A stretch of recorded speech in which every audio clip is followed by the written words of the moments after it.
નમસ્કાર મિત્રો, આપ સૌનું હૃદયપૂર્વક સ્વાગત છે। મિત્રો, ઘણીવાર આપણે આપણા ઘરમાં રહેલી સાધારણ વસ્તુઓને હળવાશથી લઈએ છીએ, પરંતુ એ જ વસ્તુઓમાં જીવન બદલી નાખવાની શક્તિઓ છુપાયેલી હોય છે। આજે આપણે વાત કરવાના છીએ સાવરણી વિશે। હા, એ જ ઝાડુ જેનો આપણે રોજ ઉપયોગ કરીએ છીએ, પણ તેનું મહત્વ આપણામાંથી ઓછા લોકો જાણે છે।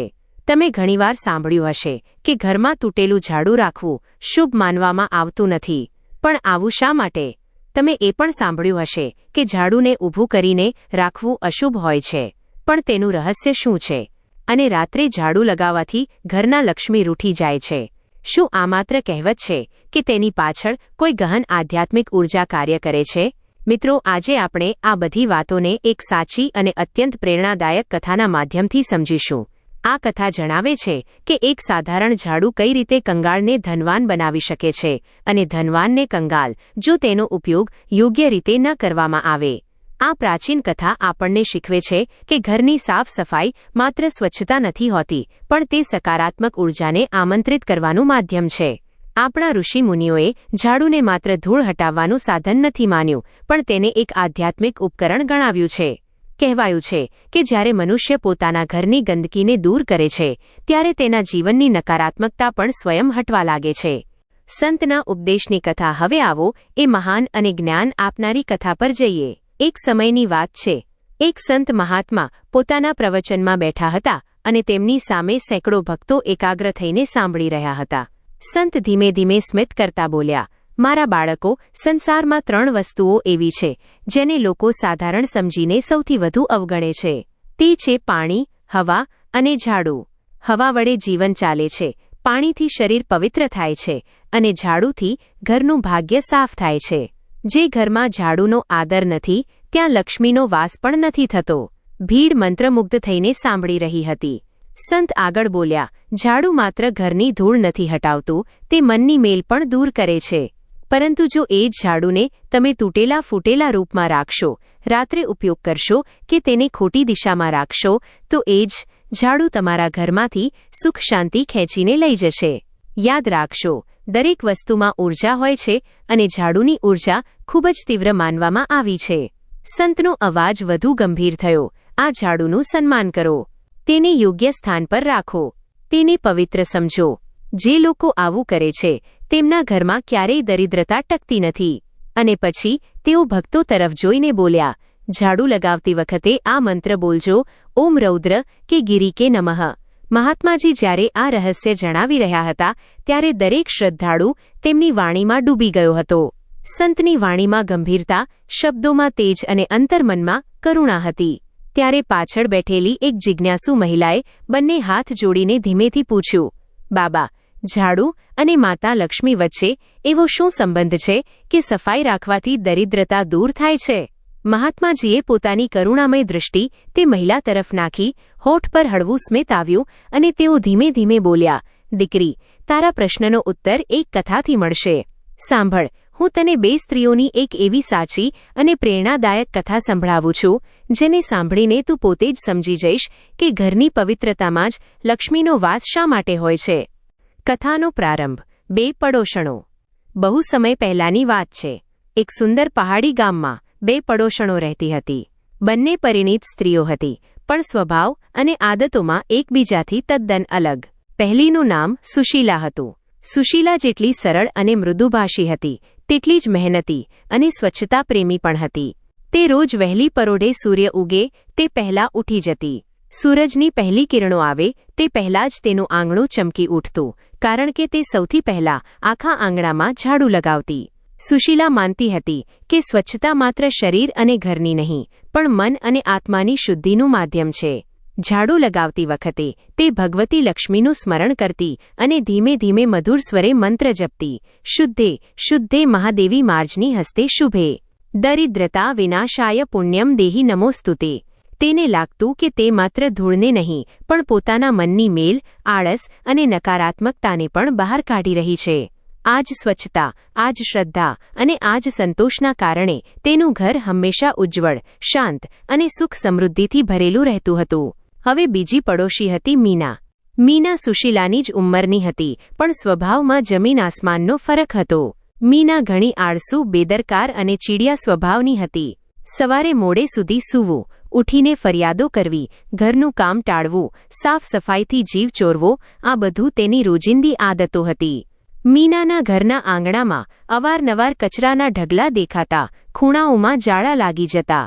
તે હસતા હસતા કહેતી, હું કોઈ નોકરાણી નથી જે રોજ ઝાડુ લગાવતી ફરું. તેનાથી શું ફરક પડે છે? સુશીલા પોતાના ઘરને મંદિરની જેમ સાચવીને રાખતી હતી.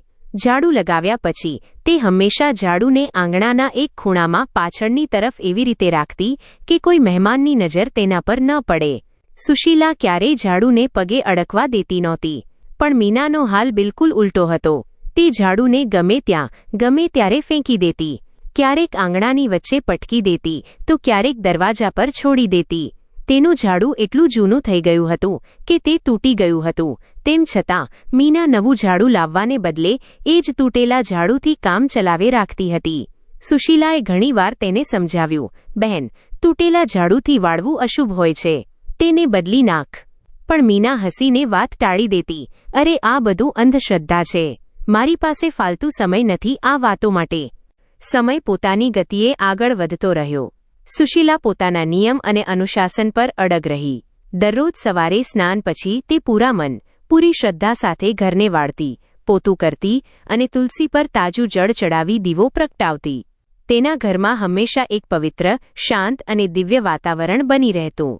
આવક ભલે ઓછી હતી, પણ તેનું ઘર સુખ અને સ્નેહથી ભરેલું રહેતું. બીજી તરફ મીનાના ઘરનો હાલ બિલકુલ વિપરીત થતો જતો હતો. તેણે ક્યારેય સમય કાઢીને બરાબર સફાઈ કરી નહોતી. ઝાડુ પણ ક્યારેક ક્યારેક, તે પણ મન વગર લગાવતી. ધીમે ધીમે પરિસ્થિતિ એટલી બગડી ગઈ કે ઘરમાં વિચિત્ર દુર્ગંધ આવવા લાગી, બાળકો બીમાર પડવા લાગ્યા. ડોક્ટરના ચક્કર, દવાઓ અને તપાસ પાછળ પૈસા ખર્ચ થતા ગયા અને પહેલેથી જ ઓછી આવકવાળું ઘર વધુ સંકટોમાં ડૂબતું ગયું. મીના જેટલી બેદરકારીથી જીવતી હતી, તેના ઘરમાં એટલી જ અવ્યવસ્થા અને નકારાત્મકતા વધતી ગઈ. ચમત્કારિક ઘટના અને સોનાનો સિક્કો. એક દિવસની વાત છે. સવારમાં સુશીલા આંગણામાં ઝાડુ લગાવી રહી હતી. તેનું ઝાડુ જેમ જ એક ખૂણામાં પહોંચ્યું, તેને હળવો ખણખણાટ સંભળાયો. તેણે ઝૂકીને જોયું તો એક ચમકતો સિક્કો પડેલો હતો. તે સિક્કો સામાન્ય નહોતો. તે શુદ્ધ સોનાનો એક પ્રાચીન સિક્કો હતો, જેની ચમક સૂરજની કિરણોને પણ માત આપી રહી હતી. સુશીલાએ તેને ઉઠાવ્યો, સાફ કર્યો અને તરત જ ઘરના મંદિરમાં માં લક્ષ્મીના ચરણોમાં મૂકી દીધો. તેની ઈમાનદારી તેના સંસ્કારોમાં હતી. તેણે તરત જ પોતાના પતિ શ્યામને બતાવ્યો. બીજા જ દિવસે બંનેએ તે સિક્કો લઈને ગામના પ્રધાનના ઘરે પહોંચીને જાણ કરી. પ્રધાને ઈમાનદારીથી પ્રભાવિત થઈને સુશીલા અને શ્યામને ઇનામમાં થોડી ધનરાશિ આપી. સુશીલાએ અને શ્યામે તે પૈસા પહેલા જરૂરિયાતમંદોમાં વહેંચ્યા અને પછી થોડું અનાજ લાવ્યા. સુશીલાએ કહ્યું, આ માં લક્ષ્મીની કૃપા છે જે આપણને થોડી સમૃદ્ધિ મળી. આપણે તેનો સદુપયોગ કરવો જોઈએ. ગામના લોકો તેની ઈમાનદારી, સ્વચ્છતા અને સંતોષથી ખૂબ પ્રભાવિત થયા. દરિદ્રતાની દસ્તક. બીજી તરફ મીનાના ઘરનો હાલ બગડતો જતો હતો, પણ એક દિવસ તો હદ થઈ ગઈ. એક એવી ઘટના બની જેણે મીનાના હૃદયના ધબકારા રોકી દીધા. તે સાંજે અંધારું ઘેરાવા લાગ્યું હતું. મીના રસોઈમાં હતી ત્યારે અચાનક તેને આંગણાની દિશામાંથી હળવો ફફડાટ જેવો અવાજ સંભળાયો. તેણે ધીમે ધીમે બારી પાસે જઈને બહાર જોયું. ધૂંધળા અંધારામાં તેને આંગણાના એ જ ખૂણા પર એક વિચિત્ર આકૃતિ દેખાઈ, જ્યાં તેનું તૂટેલું જૂનું ઝાડુ પડ્યું રહેતું હતું. આંગણામાં તે તૂટેલા ઝાડુની બરાબર પાસે એક વૃદ્ધ સ્ત્રીની આકૃતિ બેઠી હતી. તેના વાળ વિખરાયેલા હતા, વસ્ત્રો મેલા ફાટેલા અને લાલ રંગના હતા. તેની આંખો અંગારાની જેમ ચમકી રહી હતી. તેનો ચહેરો એટલો ભયાનક હતો કે મીનાનું લોહી થીજી ગયું. તે આકૃતિ ધીમે ધીમે ઊભી થઈ. તેણે તૂટેલું ઝાડુ ઉઠાવ્યું અને તેને વિચિત્ર રીતે પંપાળવા લાગી. પછી અચાનક તેનો ભારે, ડરામણો અવાજ આંગણામાં ગુંજ્યો, મને મારા ઘરમાંથી શા માટે કાઢવા માંગે છે? હું તો અહીં જ રહીશ. મીના ગભરાઈને ચીસ પાડવા માંગતી હતી, પણ અવાજ ગળામાં ફસાઈ ગયો. તેણે કોઈ રીતે દરવાજો અંદરથી જોરથી બંધ કરી દીધો. ત્યારે જ ઠક ઠક ઠક દરવાજા પર જોરદાર દસ્તક ગુંજી ઉઠી. બાળકો ગભરાઈને રડવા લાગ્યા. પછી દરવાજાની પારથી એક ધીમી પણ ભયાનક બડબડાહટ સંભળાઈ, મને ન રોક, આ ઘરમાં મારો અધિકાર છે. મીનાએ ખૂબ હિંમત કરીને થોડીવાર પછી બહાર જોયું. આંગણું ખાલી હતું, પણ એક વસ્તુ જોઈને તેનું શરીર સૂન થઈ ગયું. તે જ તૂટેલું ફૂટેલું ઝાડું, જે હંમેશા ખૂણામાં પડ્યું રહેતું હતું, તે હવે આંગણાની બરાબર વચ્ચે સીધું ઊભું હતું. સુશીલાનો સહારો અને પશ્ચાત્તાપ. મીના હજી ગભરાઈને ઊભી હતી ત્યાં જ દરવાજા પર ફરી દસ્તક થઈ. આ વખતે અવાજ સામાન્ય હતો. બહારથી સુશીલા અને શ્યામનો પરિચિત અવાજ આવ્યો. મીના, દરવાજો ખોલ. મીનાએ દરવાજો ખોલ્યો. સુશીલાએ મીનાનો પીળો પડેલો ચહેરો અને ધ્રુજતા બાળકોને જોઈને તરત જ તેને છાતી સરસી ચાંપી દીધી. મીનાએ ધ્રુજતા સ્વરે આખી ઘટના જણાવી. આંગણામાં ત્યાં કોઈ હતી, એક ડરામણી બુઢી જેવો પડછાયો, ઝાડુની પાસે. શ્યામે ગંભીર સ્વરે કહ્યું, જુઓ મીના બહેન, મને લાગે છે કે તમારા ઘરની દુર્દશા જોઈને દરિદ્રતાએ જ કોઈ રૂપ લઈને તમને ડરાવ્યા છે. જ્યાં ગંદકી હોય છે ત્યાં ખરાબ શક્તિઓ આકર્ષાય છે. સુશીલાએ પ્રેમથી કહ્યું, હા બહેન, લક્ષ્મીજીને સફાઈ પ્રિય છે અને તેમની બહેન અલક્ષ્મીને ગંદકી. જે ઘરમાં ગંદકી રહે છે ત્યાં દરિદ્રતા સદા વાસ કરે છે. કદાચ આજે જે પણ થયું તે એટલા માટે થયું કે તમને ચેતવણી મળે. અત્યારે રાત થઈ ગઈ છે. તું બાળકોને લઈને અમારા ઘરે ચાલ. સવારે આપણે મળીને તારું ઘર સાફ કરીશું. મીના આ લાગણી પર ધ્રુસકે રડી પડી. તે ગળગળી થઈને બોલી, બહેન, હું તને આટલો સમય મહેણા ટોણા મારતી રહી અને તું મારા માટે આટલું કરી રહી છે. હું કેટલી કમનસીબ હતી કે તારી વાત ન માની. તેના સ્વરમાં પહેલીવાર ઊંડો પસ્તાવો હતો. સુશીલાએ કોમળતાથી તેના આંસુ લૂછ્યા અને કહ્યું, પાછલી વાતો ભૂલી જા બહેન. ઈશ્વરે ચાહ્યું તો બધું ઠીક થઈ જશે. ચાલો, આપણા ઘરે ચાલો. તે રાત્રે મીના સુશીલાના ઘરે ગઈ. સુશીલાના ઘરનું વાતાવરણ શાંત અને સુખદ હતું. દીવો અને અગરબત્તીની સુગંધથી પવિત્રતા ફેલાયેલી હતી. મીનાને વર્ષો પછી એવું લાગ્યું કે તેના મન પરનો ભારે બોજ હળવો થઈ રહ્યો છે. તે રાત્રે તેણે હૃદયપૂર્વક ભગવાન પાસે ક્ષમા માંગી. નવો પ્રારંભ અને પવિત્રતાનો પ્રકાશ. બીજા દિવસે સવારે સુશીલા અને મીના બંને મળીને મીનાના ઘરની સફાઈમાં લાગી ગયા. સુશીલાએ પૂરા પ્રેમ અને સમર્પણથી સફાઈ કરી. ત્યારે સુશીલાએ એક નવી ઝાડુ ઉઠાવતા મીનાને કહ્યું, બહેન, પહેલા આ ઝાડુનું આદરથી પૂજન કરી લઈએ. સુશીલાએ શ્રદ્ધાથી ઝાડુ પર હળદર કુમકુમથી તિલક લગાવ્યું, ફૂલ ચડાવ્યા અને દીવો કરીને પ્રણામ કર્યા. પછી તેણે એ જ મંત્ર બોલ્યો અને તેનો અર્થ સમજાવ્યો કે આપણે પ્રાર્થના કરીએ છીએ કે દરિદ્રતારૂપી અલક્ષ્મીનો આપણા ઘરમાંથી નાશ થાય અને બધું અશુભ દૂર થઈ જાય. મીનાએ હાથ જોડીને માથું ઝુકાવ્યું અને આસમાન તરફ જોયું. પછી સુશીલા અને મીના બંને મળીને ઘરના ખૂણે ખૂણે ઝાડુ લગાવ્યું. જાણે વર્ષોથી જામી ગયેલી મુશ્કેલીઓ અને નકારાત્મકતા ઝાડુની દરેક ચાલતી રેખા સાથે ઘરમાંથી બહાર નીકળી રહી હતી. ધૂળ ઉડાડી, જાળા ઉતાર્યા, વાસણો સાફ કર્યા, ફર્શ ધોયો. બપોર સુધીમાં આખું ઘર નવા ઘરની જેમ ચમકી ઉઠ્યું. જ્યારે કામ પૂરું થયું ત્યારે સુશીલાએ તુલસી સામે દીવો પ્રગટાવ્યો અને લક્ષ્મીજીની આરતી ગાઈ. મીના પણ પૂર્ણ શ્રદ્ધાથી તેમાં સામેલ થઈ. આરતી પછી સુશીલાએ તે નવી ઝાડુ મીનાને ભેટ આપી. મીનાએ તેને બંને હાથોથી સ્વીકાર કર્યો અને શ્રદ્ધાથી પૂજા કરી. તેણે પ્રતિજ્ઞા લીધી કે આજથી હું રોજ સવારે સ્નાન કરીને આ જ ઝાડુથી ઘર અને આંગણાને સ્વચ્છ રાખીશ અને ગંદકીને ક્યારેય જમા નહીં થવા દઉં. લક્ષ્મીનું કાયમી આગમન. તે જ સાંજે જ્યારે રામુ કામ પરથી પાછો ફર્યો તો ઘરનું રૂપ જોઈને આશ્ચર્યચકિત થઈ ગયો. બધું ચમકી રહ્યું હતું. વાતાવરણમાં એક અદ્ભુત શાંત, સુખદ આભા હતી. રામુએ આશ્ચર્યથી પૂછ્યું, આ કોણે કરી બતાવ્યું? મીનાએ પાસે ઊભેલી સુશીલા તરફ કૃતજ્ઞતાથી જોયું અને બોલી, અમે બંનેએ મળીને કર્યું અને આગળથી હું દરરોજ પોતે આ કરીશ. સુશીલાએ હસીને કહ્યું, ભાઈ, આ બધું મીનાએ પોતાના પરિવારના પ્રેમ માટે કર્યું છે. હવે તે પોતે પોતાના ઘરની લક્ષ્મી બની ગઈ છે. મીનાના હૃદયમાં એક અજીબ ગરમાહટ ભરાઈ ગઈ. તેને ઊંડે સુધી એ વાતનો અહેસાસ થયો કે ગૃહિણીનું ધર્મ પોતાના ઘરને સ્વચ્છ, શાંત, પવિત્ર અને સમૃદ્ધ બનાવનારી સૌથી મોટી શક્તિ છે. થોડા જ દિવસોમાં બાળકોની તબિયત સુધરી ગઈ. ઘરમાં બરકત પાછી ફરવા લાગી.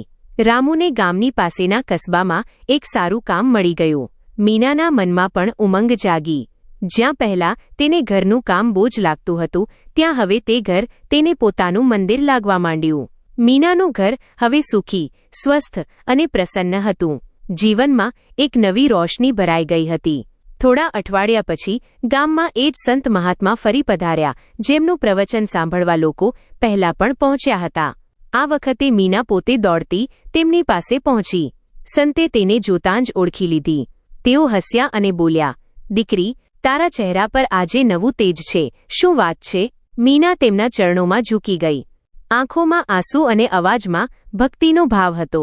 તે ભાવુક થઈને બોલી, બાબા, હવે હું સમજી ગઈ છું કે ઘરની પવિત્રતા અને મા લક્ષ્મીની કૃપામાં કેટલો ગહન સંબંધ છે. તમે ઠીક કહ્યું હતું. જે સ્ત્રીઓનો સ્વભાવ આળસુ, ગંદો અને કલહપૂર્ણ હોય છે ત્યાં લક્ષ્મી નથી રહેતી. હું પણ એવી જ બની ગઈ હતી, પણ હવે હું બદલાઈ ગઈ છું. મેં મારું ઘર મંદિર જેવું બનાવી લીધું છે અને હવે અમારા કષ્ટ દૂર થઈ રહ્યા છે. સંતે પ્રસન્ન થઈને આશીર્વાદ આપ્યો, સદા સુખી રહે પુત્રી. યાદ રાખજે, જે સ્ત્રી ક્ષમાશીલ હોય છે, સચ્ચરિત્ર હોય છે, ઘરને સ્વચ્છ રાખે છે અને પરિવારમાં પ્રેમને જોડી રાખે છે, તે ખરેખર ઘરની લક્ષ્મી સ્વરૂપા હોય છે. ઈશ્વરે તને સદબુદ્ધિ આપી છે. મીનાની આંખોમાં ઊંડી કૃતજ્ઞતા હતી. તેણે ફરીને પાસે ઊભેલી સુશીલાનો હાથ પકડ્યો અને સંતને કહ્યું, બાબા, આ મારા માટે મારી મોટી બહેન સમાન છે. જો તેણે મારામાં ભરોસો ન જગાવ્યો હોત અને મુશ્કેલ સમયમાં મારો હાથ ન પકડ્યો હોત તો કદાચ હું ક્યારેય સંભાળી ન શકી હોત. સુશીલા સંકોચથી બોલી, મેં કંઈ નથી કર્યું બાબા.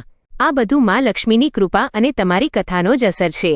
સંતે બંને મહિલાઓને સંતોષભરી દ્રષ્ટિથી જોયું અને કહ્યું, તમે બંને ખરેખર પ્રશંસાને પાત્ર છો. એકે ધૈર્ય, સદ્ભાવ અને સેવાનો ભાવ ન છોડ્યો અને બીજીએ અહંકાર ત્યાગીને સાચા હૃદયથી સુધારનો માર્ગ અપનાવ્યો. આ જ જીવનનો સાર છે. લક્ષ્મી પ્રાપ્તિના નિયમો પછી સંતે ગામવાળાઓ તરફ જોતા ઊંચા અવાજે કહ્યું, ઘણીવાર લોકો અજ્ઞાનવશ નાની નાની વાતો પર ધ્યાન નથી આપતા. ઉદાહરણ તરીકે, ઝાડુને ખોટા સ્થાન પર રાખવું અથવા સૂર્યાસ્ત પછી ઝાડુ લગાવવું. નાનીના કેમેરા આ પણ અશુભ પરિણામ લાવી શકે છે. કહેવાય છે કે સાંજના સમયે ઘરમાં ઝાડુ લગાવવાથી લક્ષ્મી નારાજ થઈને બહાર ચાલી જાય છે. તેથી ઝાડુને હંમેશા આદર સાથે ઘરના એવા ખૂણામાં રાખો જ્યાં તેના પર સીધી નજર ન પડે અને ક્યારેય પગ ન લાગે. ઝાડુને ઊભું કરીને રાખવાને બદલે જમીન પર સુવડાવીને રાખવું જોઈએ અને સમયાંતરે જૂનું કે તૂટેલું ઝાડુ બદલી દેવું જોઈએ. જે ઘરની સ્ત્રી ઘરના કામમાંથી ભાગે, અપવિત્ર રહે અને કલહ કરે, તે ઘરને દરિદ્રતા ઘેરી લે છે. અને જે સ્ત્રી ઘરને સ્વચ્છ રાખે, સેવાભાવ રાખે અને મહેનતથી ન ખચકાય, તે સ્વયં લક્ષ્મીનું રૂપ બની જાય છે. તેથી સ્વચ્છતા અપનાવો, આળસ ત્યાગો અને મા લક્ષ્મીની કૃપા પ્રાપ્ત કરો. સંતના આ શબ્દો સાંભળીને ગામના બધા લોકો ભાવવિભોર થઈને ઊભા રહ્યા. કથાનો સારાંશ અને વિનંતી. દોસ્તો, આશા છે કે તમને આ કથા પસંદ આવી હશે.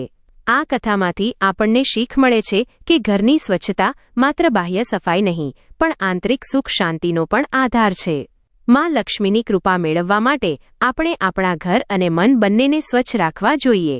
જો તમને આ કથા સાંભળીને સારું લાગ્યું હોય તો કૃપા કરીને લાઇક કરો. તમારા વિચાર નીચે કોમેન્ટમાં લખો. વધારેમાં વધારે લોકોને શેર કરો અને અમારી ચેનલને સબસ્ક્રાઇબ કરવાનું ભૂલશો નહીં. જય માતાજી, જય દ્વારકાધીશ.